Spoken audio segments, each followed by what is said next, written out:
Filmmakers, Cassavetes, even in his films that fail, they're visionary in that some of the reasons they fail is because they're too hewed to his own vision. Um, something like Husbands or something like A Woman Under the Influence probably suffer and could have used a little less Cassavetes in them, and they would have been better for it.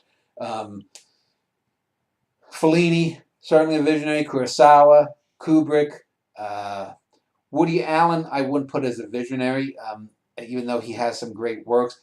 Woody Allen was sort of someone who took off from others' works and made more of it. I don't think there's a particular Woody Allen-esque vision. Terrence Malick at his best early on, there was certainly a Malickian vision. So I would say poets and filmmakers And probably. Wells. Wells too. Well, they have the most. They are the easiest, I think, to define as visionaries. What about Teo Angelopoulos? Yeah, I think you can make an argument for him. You raised an interesting point.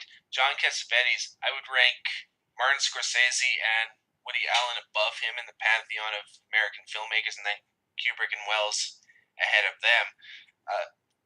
I do agree that you could But certainly neither pose him as a Scorsese nor vision. Allen are visionaries, and so it shows you that even so, though someone Yeah, that's what is I a was going. I was visionary, going to that ask you. doesn't necessarily mean that they're better than a high creationary, which I would put Allen and Scorsese at.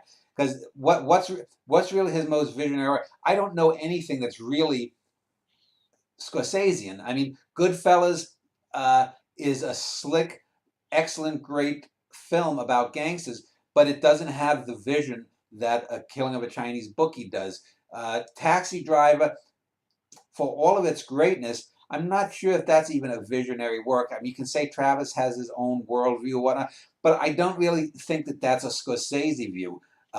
Yet you can see, I mean, when you go from the films of the '70s that Scorsese did to his sort of experimental '80s films to Goodfellas as his last great film to some good stuff in the '90s that just falls short of greatness to some of the reworked, re-pieced together stuff that I saw. I think the last film of his that I watched fully was it The Aviator?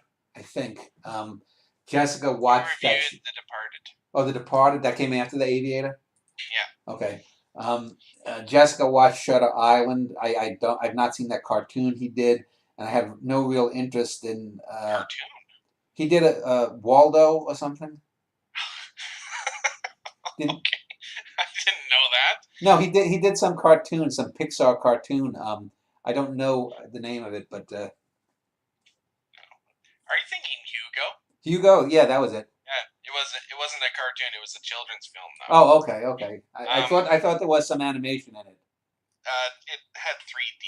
Oh, okay. The Shutter Island was a vastly undershot, even The The Departed. Wolf of Wall Street doesn't interest me to see. That was his last finished film, I think. Mm-hmm. It looks like just watered down Casino, which was watered down Goodfellas.